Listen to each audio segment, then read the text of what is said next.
Welcome to the second part of the Covering Classes video tutorial. The last video covered the Soldier, Aggressor, Medic, and Technician. This video will pick up where it left off, and we'll dive into the remaining classes in just a moment. But first, feedback roundup. I was reminded that if you are willing to give up your position with the unending drone of your hyperblaster, you can tap fire as you run around to keep it slightly spun up so you can unleash its fury without the weight. Next, both the GDF Soldier and Strogg Aggressor can reset their rocket lock-on at any time by pressing the Use key.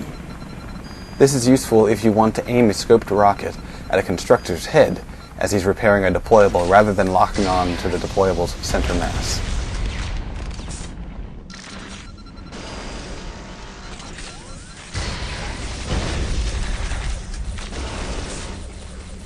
As a medic, you should consider TK reviving a player whose health is below 50%, rather than tossing out all of your medpacks.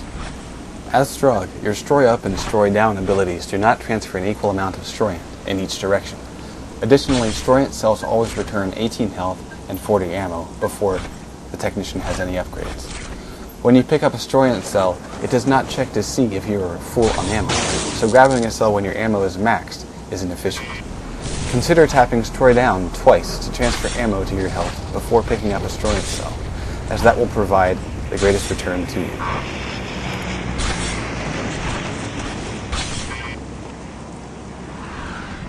And something I was amazed that I had kept overlooking was the hand icon. Anytime you see a hand icon at the lower center of your screen, you can press the Use key in order to quickly switch to the tool or item required to complete the action based on the context of your class and where your crosshair is pointing.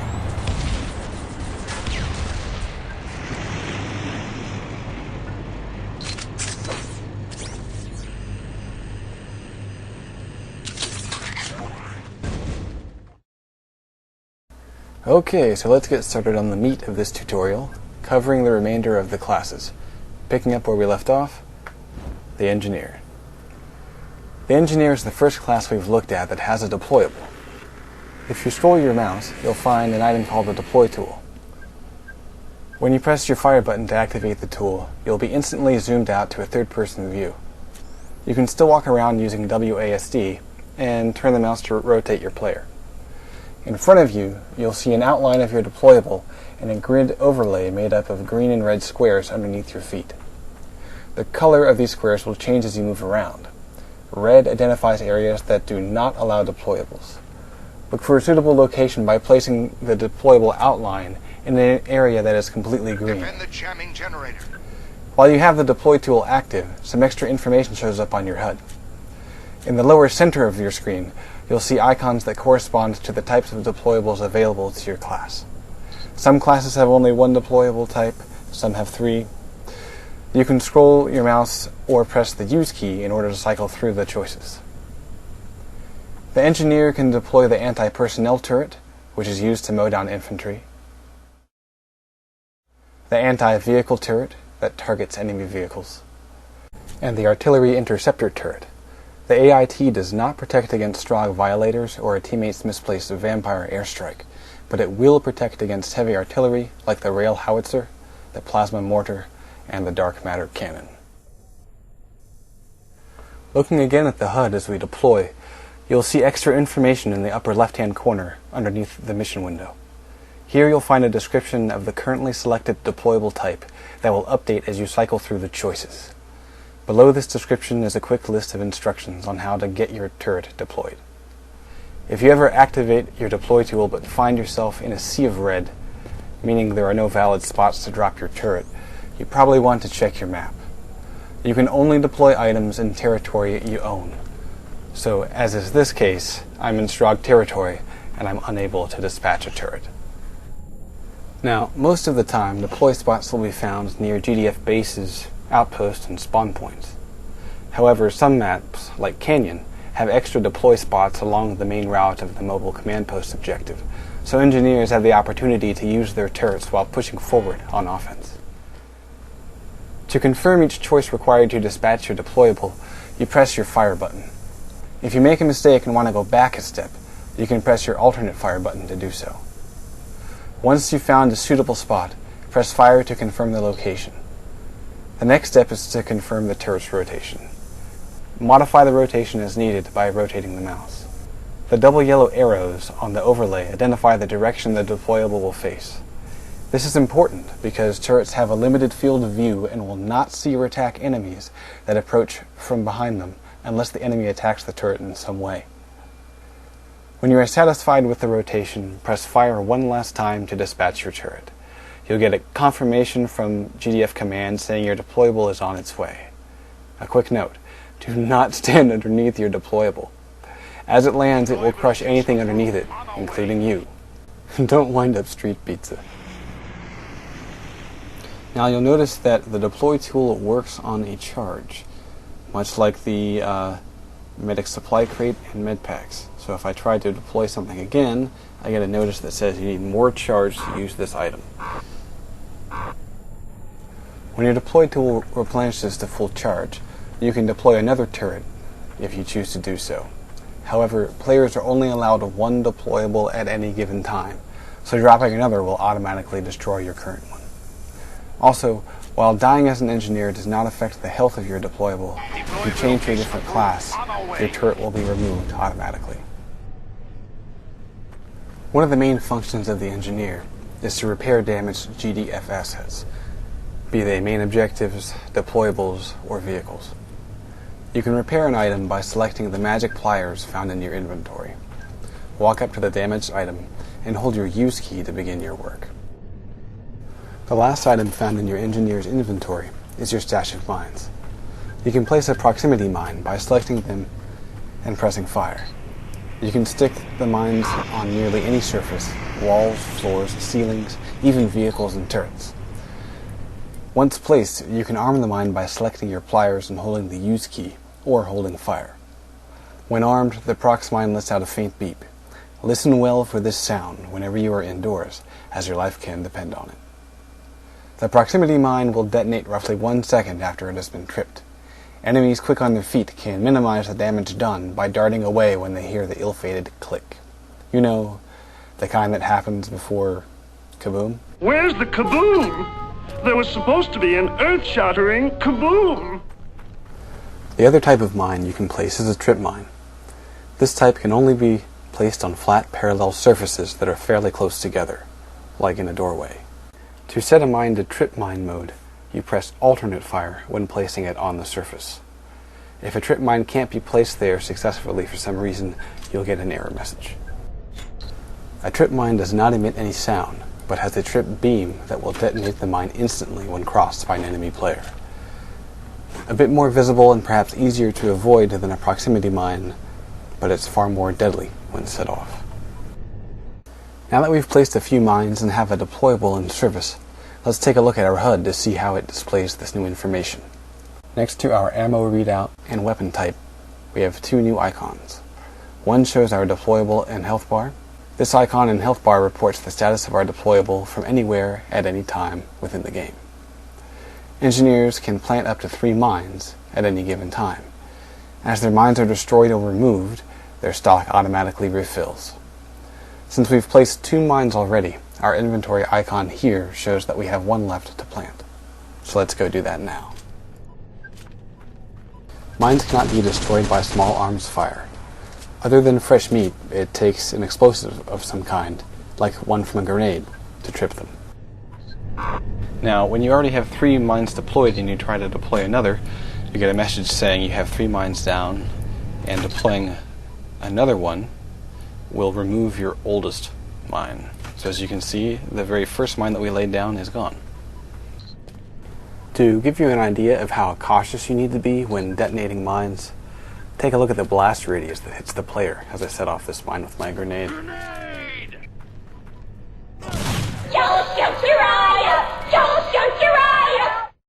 Okay, so now that we've gotten over all of the basics, we can finally just play. I'm not sure what that guy was doing, but I'm an engineer, and if you look up at the progress bar, the primary objective is a build objective, a construct objective, which is indicated by the wrench. So I've come in here and I've cleared things out. We're repairing the generator. It seems I've beaten the Strogg to their own defense. Now, while I'm building, I'm listening. Since I don't have a radar rep yet. I knew that would eventually happen. This is the GDF guard tower. It's very quick to construct. It oftentimes doesn't supply a whole lot of use to the team, but it's free XP. Now, as was mentioned briefly in the basics tutorial, whenever progress on an objective is interrupted, the attacking team has 1 minute to continue the task before the progress decays or disappears. If the attacking team fails to advance the objective within that time, they must start over from scratch. However, to keep the progress alive, the attacking team merely has to touch the objective with the appropriate class to afford them another minute before they lose their work. A bridge objective, which is what this is unlike other construction tasks because the progress is split into 2 stages. If the GDF complete the first stage, they'll keep that progress permanently. Any decay forced by the Strogg from that point on will only affect the second bridge stage. Now notice how I'm popping out to third-person view so you can see how different postures provide me different levels of cover while I construct this objective.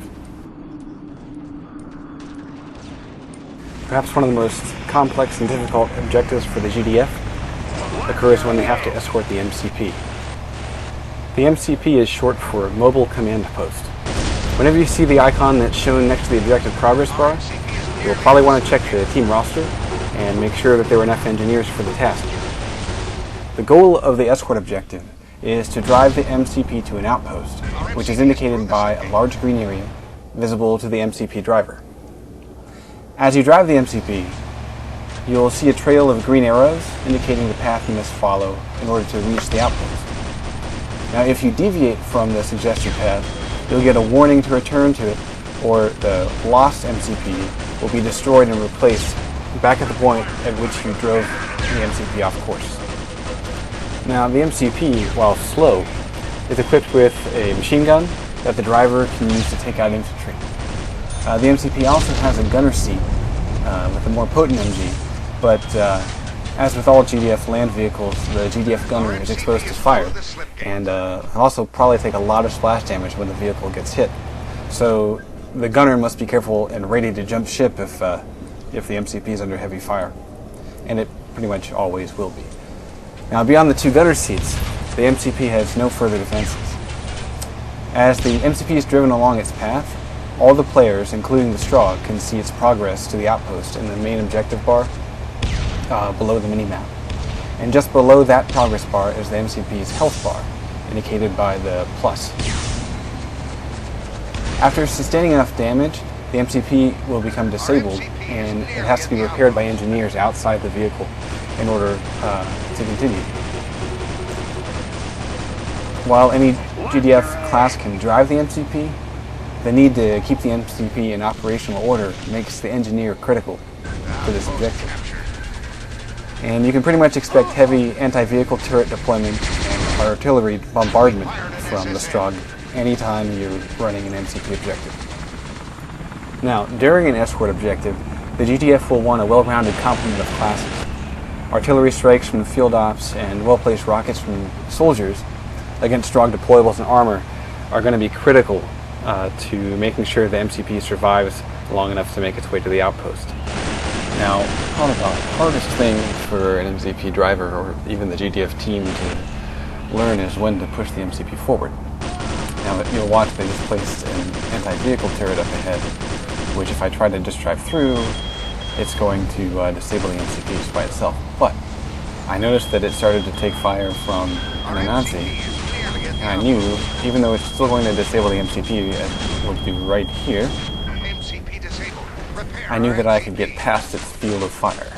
So once the MCP is repaired, I don't have to worry about that ABT anymore. Now, if you notice, there's a desecrator on my left, but it's been held up by my teammate in the tank. He provided enough cover in order for me to complete the objective.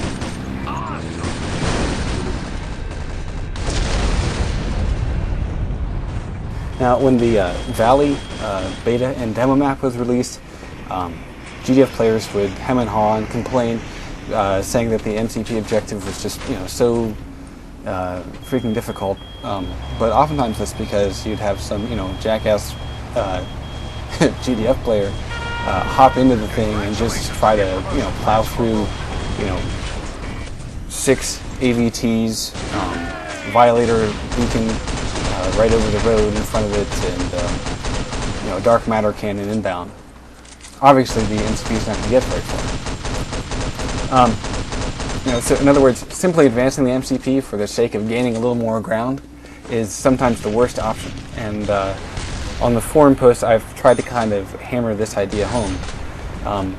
Each step that the MCP advances also increases the travel distance and the likelihood that engineers are going to encounter enemy fire before they can actually repair. So this travel time can be a huge obstacle to completing the objective, because as the MCP gets closer to the outpost, it also inches closer to the Strogg spawn point. An MCP disabled just short of the outpost is oftentimes more difficult to recover than an MCP that gets disabled earlier along the path, but in a place that affords the GDF some cover, some deploy locations, or a travel time advantage compared to the Strogg from their spawn to the MCP. So MCP objectives, they are difficult, but a lot of it comes down to coordination and timing and realizing when is a good time to advance, and not just for the sake of gaining a few more inches of ground. Now, what I'm going to try to demonstrate here is that sometimes there are ways that you can drive the MCP off course. Now, if you look at the top of the screen, anytime you drive the MCP off course, you have 30 seconds to return it to its path. Our MCP is nearly at the outpost. You going AWOL, son? Drive the MCP to the outpost, damn it. Now, if you don't make it back in time, the MCP gets destroyed and replaced back where you left the road. That's it, soldier. You drive towards the outpost or I'm pulling the plug. See how I'm able to go right around this AVT.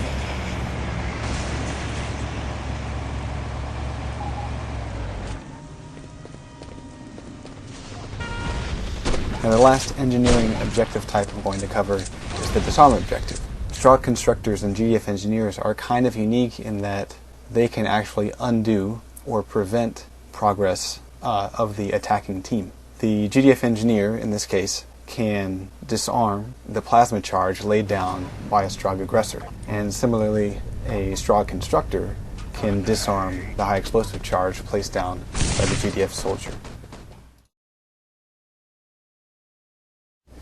Now, the Strogg constructor is extremely similar to the GDF engineer. It can lay down anti-personnel turrets,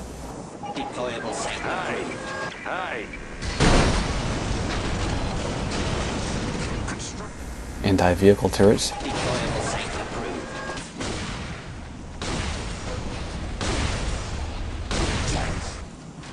and artillery interceptor turrets.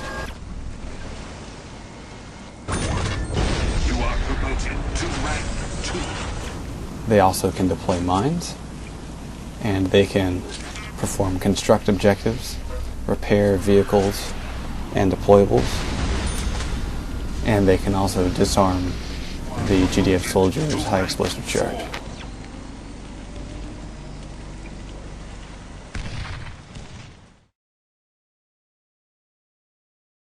This is the GDF Field Ops. This class deploys fire support and can initiate vampire airstrikes. As deadly as the Field Ops can be outdoors, the class is also essential indoors as a means to replenish GDF ammo supplies.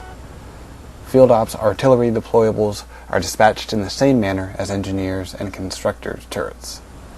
You have 3 deployables to choose from, but can only have one active at any given time. As with the engineer, changing to a different class will destroy your fire support. Unlike the engineer and constructor's turrets, Field Ops artillery must be launched by the player using the targeting tool. The targeting tool is in your inventory, and you can press the 7 key or scroll your mouse in the normal fashion to select it. Pressing the fire button will sight through the scope. Once scoped, you press and hold the fire button to begin the target lock sequence. The orange circles on the ground with the arrow above them indicate the target area of your artillery once launched. Also take note of the green beam that points from the tool to your target. This beam is very easy for the enemy to see, so you need to take caution when targeting, as you hang a Kill it! Kill it! sign on your neck anytime you do so. However, fire support and your targeting tool have an enormous range, and chances are, if you have a line of sight to your target, you can get your artillery there. Launching fire support is often easier to do when you are well out of range of enemies, so use range to your advantage. The last thing to note is the small circle next to the locking indicator. This progress circle shows you how long you have to hold down the fire button before your artillery will launch. Any interruptions, like moving the beam to a different spot or moving your character, will cause a delay in this targeting sequence, so plan accordingly. Once you see the target locked message, you can leave the scope by pressing your alternate fire button and go about your business. Your artillery is on its way. Unless there's an anti-artillery interceptor turret protecting the target location. Watch how some rounds land and kick up large clouds of debris, while others get picked out of the sky by the AIT. Now watch as I fire again when there is no AIT to block the rounds. Target approved. Firing for effect.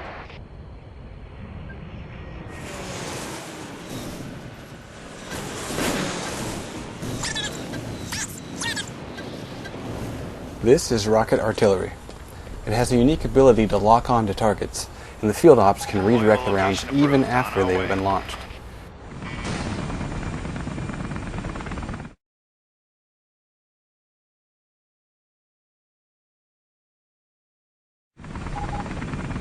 Watch as I launch the rocket arty against the Tormentor. It will fire its decoys in order to evade the first few rounds, and they'll miss. However, by tracking my targeting laser and holding it on my target, the missiles will circle around and reacquire their lock, destroying the aircraft. You can also use this ability to target two different enemies if your first target dies before all your rounds have hit. Watch as I retarget to destroy two vehicles.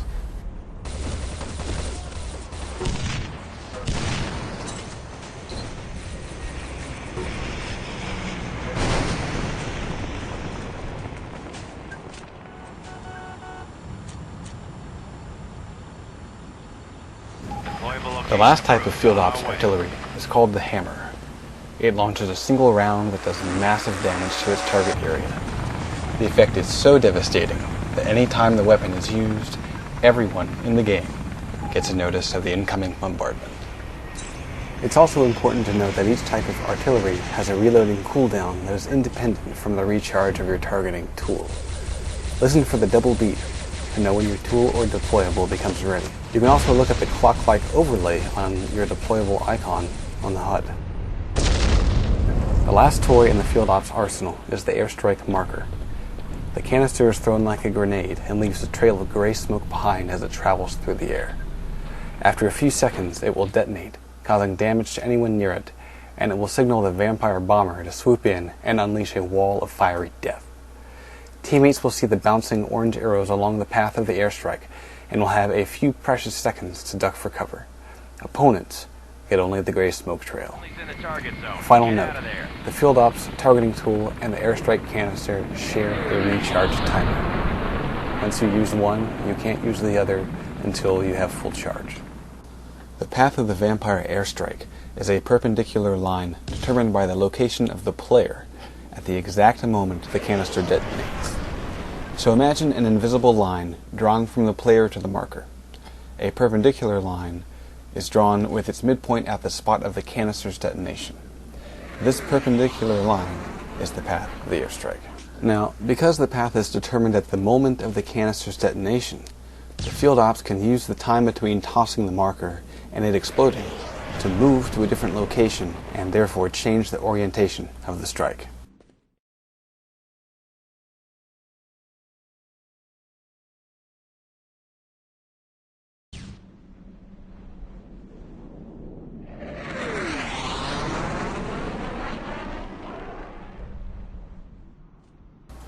Here I'll toss the strike marker from the cover of this building. Let's say the MCP was bogged down and I needed an airstrike to cut across the target area, like so. To get this result, I can toss the canister and run to a new location so my strike hits as planned.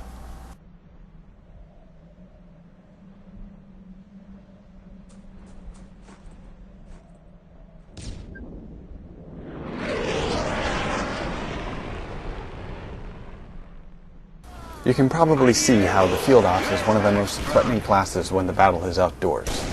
Inside, the role changes to one slightly similar to a medic, because the Field Ops is the only class that has the ability to supply the troops with more ammo. The usefulness of this role has not been fully realized in most games I've seen, and it means players who know how to survive well and could be defending are needlessly wasting time and giving up their position as they respawn in order to refill their ammo stocks. Hopefully this will change as players learn the game and survive onslaughts long enough to require the Field Ops indoors.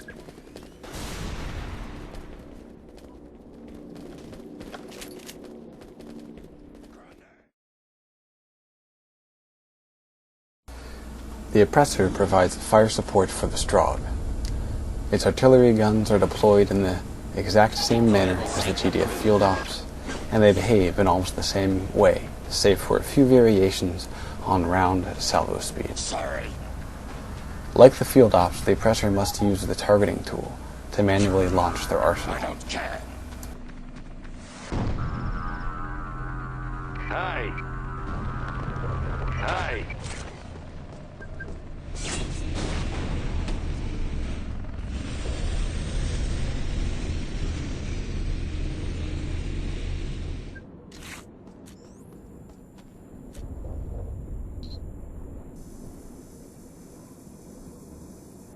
Deployable site approved.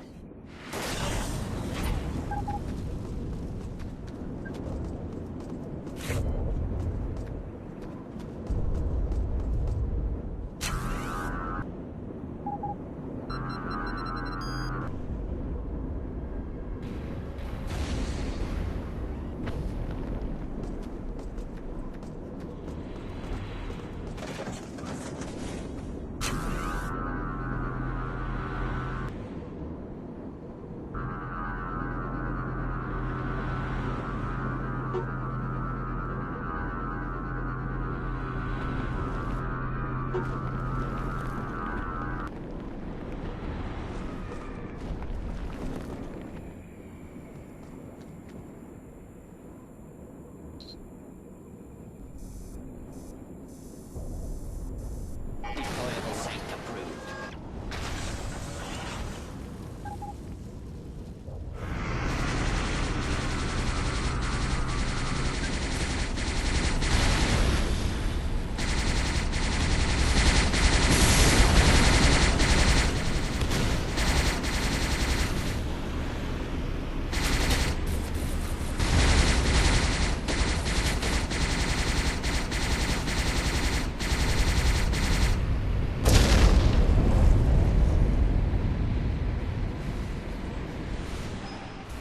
The Oppressor's version of the Vampire airstrike is called the Violator, which blasts down a huge orange beam from a Strogg mothership orbiting Earth to wreak havoc on the humans below. The Violator beacon is used to call the strike, has the same targeting and path properties as the Vampire, and the beacon does damage when it detonates, just before the strike is unleashed. The Violator beam moves slower than the Vampire airstrike, but does constant damage as it digs through its path, so its damage over time on an immobile target is very high.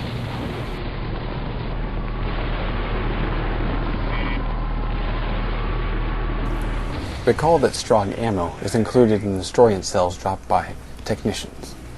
Also recall that Strogg technicians must use their destroyant tool for several vulnerable seconds while reviving teammates or creating spawn hosts. Under heavy fire, this can be a problem. Enter the Oppressor's tactical shield. The shield can withstand 450 points of damage, which is the equivalent to 25 lacerator rounds and about 32 assault rifle rounds. That's nearly a clip, folks, and a lot of wasted GDF ammo, especially considering a single Oppressor can stack 2 shields almost instantly and a 3rd shield 10 seconds after that. Like the GDF Field Ops, A Strogg Oppressor who understands their support role, especially once the battle moves indoors, can be critical to victory, providing the necessary mobile cover for technicians and the rest of the team. Here are the basics of the shield. Players and vehicles from either team can walk through the shield at any time, so the shield won't block hallways or keep an armadillo from running over you. The shield will block small arms fire, incoming fire from vehicles. It will detonate rockets on impact and absorb grenade splash damage. Grenade! The shield will also bounce grenades that hit its surface. To the clan players who like to claim Volcano is imbalanced, OMG 111, due to the GDF medic supply crate grenade spam problem, the Oppressor is a great answer. If it's raining grenades, put up a Stroggified umbrella. Watch as the Oppressor fully encases himself within his shield. If I were a GDF medic lobbing grenades from above or even below, I would be wasting my efforts and supplies while an aggressor got a plant on the several breaches along the wall. I've tested the solution a bit and it works quite well. If the GDF want to stop the Strogg, they have to come down from their safe perches and engage on a more equal footing. And isn't that the point? I implore the pros who have been calling for changes and fixes to the map mere 3 freaking days after the US retail release to go back to the drawing board, expand their playbook a bit, actually formulate strategies and discover new ways of doing things.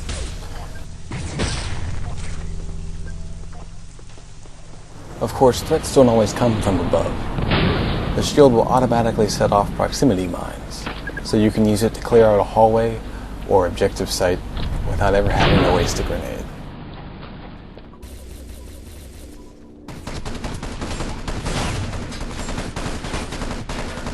Watch how the blast of the mine is completely absorbed by the shield. As long as you're on the correct side of the shield at detonation, it will be completely unharmed.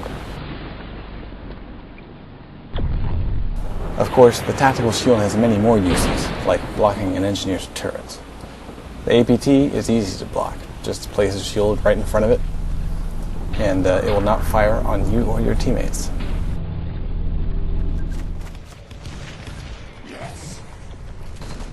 Placement can be critical, though.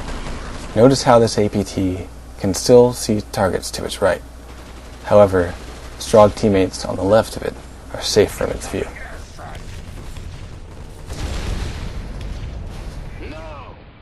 Now, blocking the AVT is possible, but it requires a bit more skill when placing the shield to ensure the view is obscured.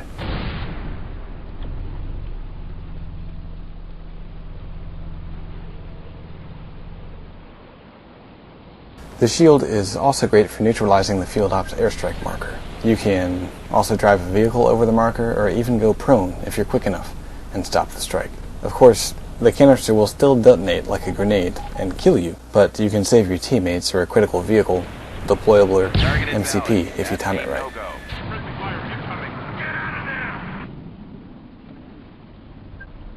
The shield is even strong enough to block incoming bombardments, like the hammer. A bit more challenging to pull off because it will require 2 Oppressors, but 2 can team up quickly to survive a vampire airstrike. It will require 2 shields from each at the very least. But the uses don't even stop there. Well-placed shields can even cause enemy artillery guns to destroy themselves.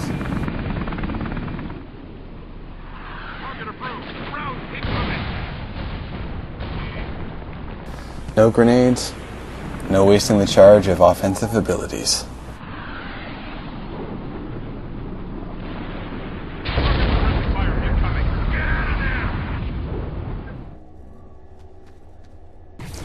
You can even take your shields mobile and stick them to vehicles. Note that you cannot attach a shield to an Icarus for balance and fairness reasons.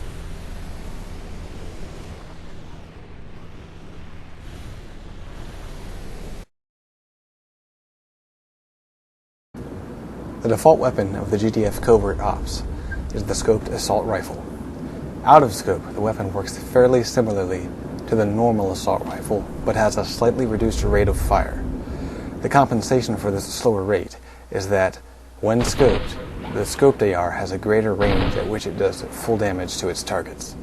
Also, when you scope, the weapon becomes semi-automatic, so if you hold down the fire button, you will unload a burst of 3 bullets that land nearly on top of each other if you are motionless.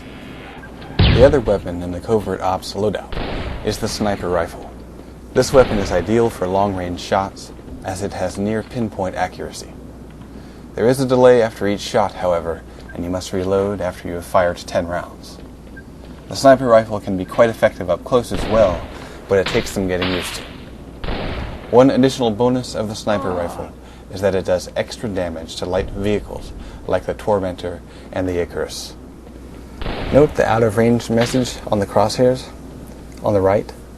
This means that even if my bullet lands on my target, I will do minimal damage.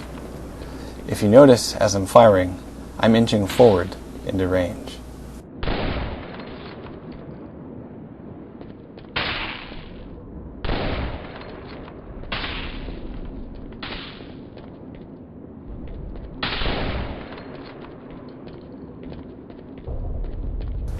He moves, I move.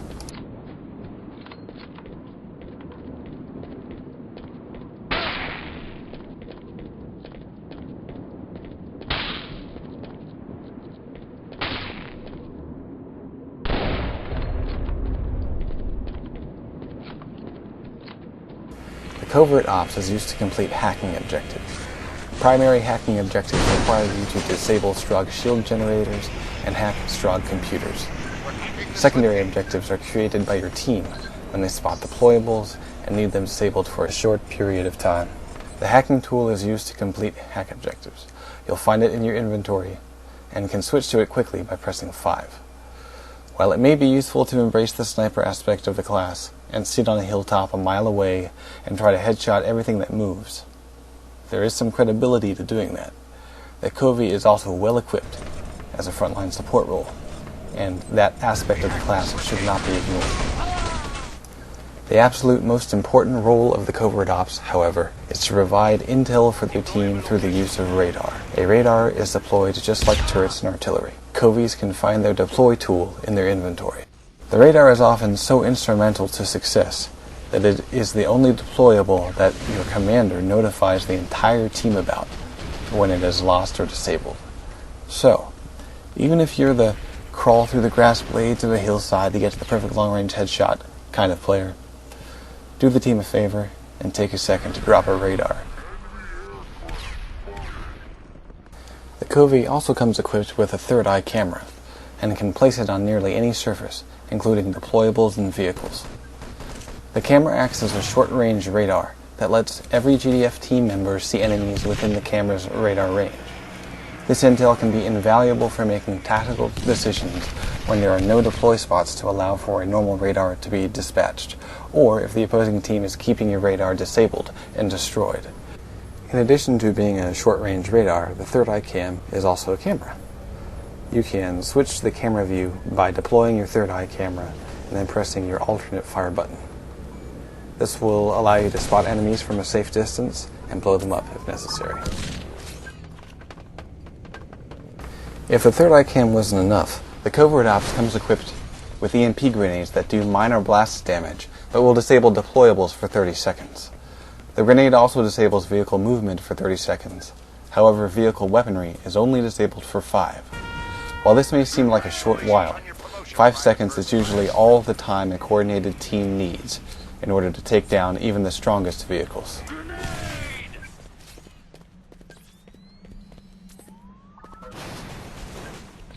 Grenade!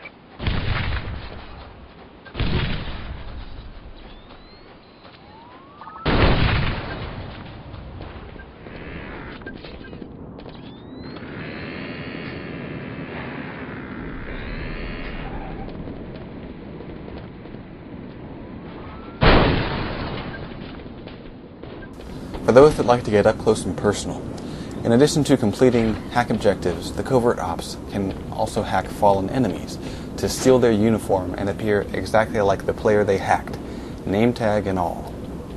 When in a stolen uniform, the only weapon available to you is your knife, which looks like Strogg spikes. While you can choose the lacerator as part of your disguise, it is just for looks, and you cannot fire the gun.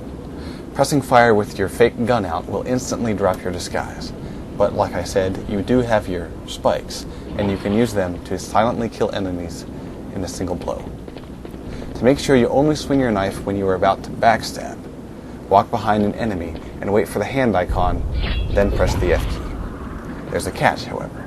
If anyone on the opposing team sees you backstab someone, your disguise will be lost instantly.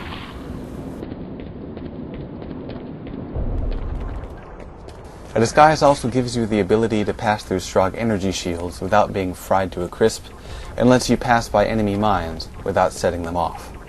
Watch how the hostile action of completing the spawn capture drops my disguise. Covert ops must take care to not blow their cover at a bad time, like when you're surrounded by mines.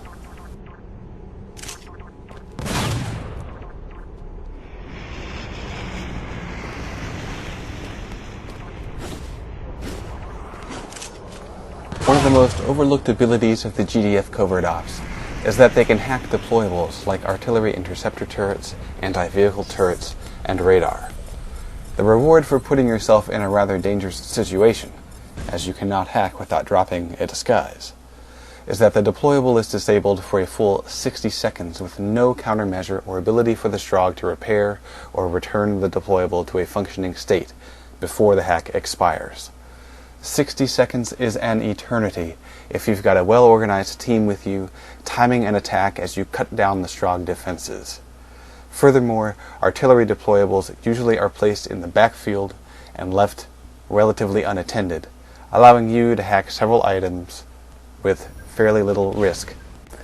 And even more overlooked than hacking deployables is the use of the Covert Ops smoke grenade.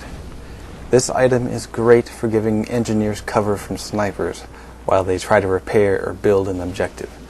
It also can help conceal you while you hack. Do note that the smoke grenade and the third eye camera share a charge timer, so you cannot toss both down at once. The Strogg Infiltrator is equipped with the accurized lacerator, similar to the GDF scoped assault rifle. The railgun is the Strogg version of the sniper rifle. It is extremely adept at picking apart infantry. The railgun has less kickback and does not have a clip to reload. However, the railgun does not gain the bonus damage against light vehicles that the GDF sniper rifle does. As with the Covert Ops, this class completes hacking objectives, can steal uniforms, and perform single blow backstabs. However, placing a radar and maintaining it is still probably your most important role. A unique ability of the Infiltrator is the teleporter. Switch to this in your inventory and press fire once to fire the teleporter beacon. If you switch to this weapon again and fire it, you will be teleported to wherever the beacon landed. You can use this to circumvent barriers, like the initial obstacle of the volcano map. The Infiltrator is also equipped with a flyer drone, a remote-controlled flying device that takes over your view when you activate it. You press fire to release the drone into the air. From that point on, your character will be stationary, and all movement of WASD, jump, and crouch will move the drone. Pressing fire again will detonate the drone. It has a small blast radius, but it can be effective at taking down grouped infantry without putting yourself at much risk. Do note that while the drone is out, you are stationary and vulnerable, so pay attention to any sounds that your character makes. If the GDF spot and destroy your drone, the Infiltrator will suffer feedback damage and lose a little bit of health. The timer around your crosshair denotes how long the drone will stay active before disappearing. This flight time is the same as the time it takes to recharge and release another drone. The Infiltrator can also hack GDF players to steal their appearance. The same disguise rules that we learned with the Covert Ops apply.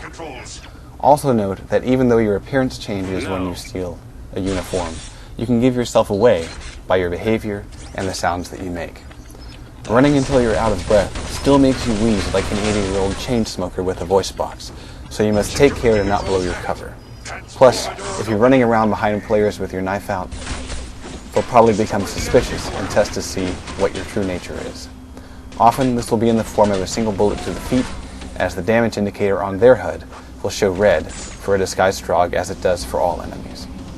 With practice, you can learn ways to conceal your identity, as well as learn the telltale signs that help you unmask disguised foes. The final objective on Volcano is unique to the game. It requires infiltrators to use their flyer drones to enter small vents that gain them access to an energy core. The Strogg must pilot their drones up next to the core and detonate them successfully 5 times in order to disable the objective and win the map. Energy core down to 20% integrity.